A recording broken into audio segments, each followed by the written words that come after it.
Each year, we bring fourth graders from around Monroe County schools to Griffy Lake Nature Preserve to engage in a day-long outdoor learning experience.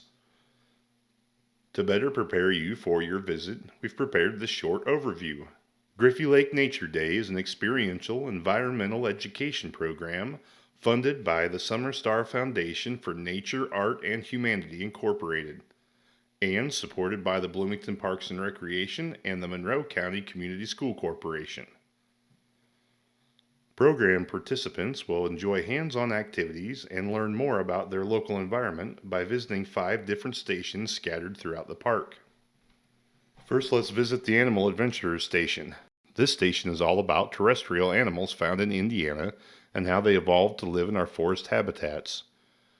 Each student group will receive a mystery animal bin that includes various clues to figure out what animal they might have. Clues can be hints related to diet and special behaviors, or be physical traits like skull and track replicas. Once students have figured out their mystery animal, groups will have the opportunity to share their findings with the class. After visiting this station, students will know how to identify local wildlife and feel comfortable looking for evidence of animals living in our parks. If groups are lucky, some local wildlife might greet them on the trails. Basic Botany. This station is all about terrestrial plant species and how they evolved to grow in Indiana.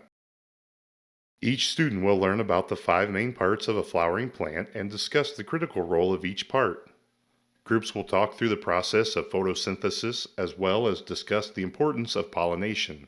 At the end of the lesson, students will be able to collect leaf samples to create rubbings using crayons in their journals. After visiting this station, students will have a better understanding of plant biology as well as a deeper connection to the plants found in their community. Fish Frenzy. This station is all about aquatic organisms that live in Griffy Lake and how they depend on each other for survival. Student groups will learn how fish use physical and behavioral adaptations to help them live underwater.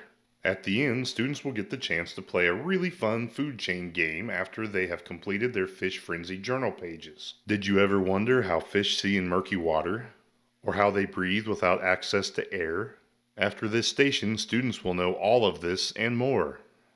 Now, let's head over to the Aquatic Odyssey station. This station is all about exploring the world of organisms we cannot see with our naked eye. Each student will get the chance to use a microscope to investigate water samples gathered from Griffy Lake. Groups will work to identify what microorganisms they see using the identification keys provided and discuss how these organisms contribute to the local ecosystem.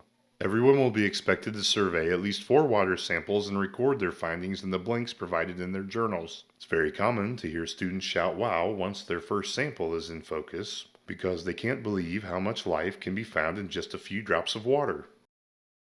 Nature Hike. This station drops the formal lesson plans and encourages students to ask questions and explore other habitats found in the park. On this naturalist-led hike, groups will look for evidence of local wildlife and investigate various points of interest along the way. Students will be asked to record their field observations in the blank space provided in their journal. We accept both written words and drawings as useful field observations. In the past, groups have recorded common tree species they saw or different wildlife sightings, such as the group who saw a flying bald eagle. As you're preparing for your Griffy Lake Nature Day trip, think about the following things. Remember to bring a packed lunch with your favorite foods and your name on it. During your visit, you'll eat lunch by the lake with your class. It's important that you dress appropriately.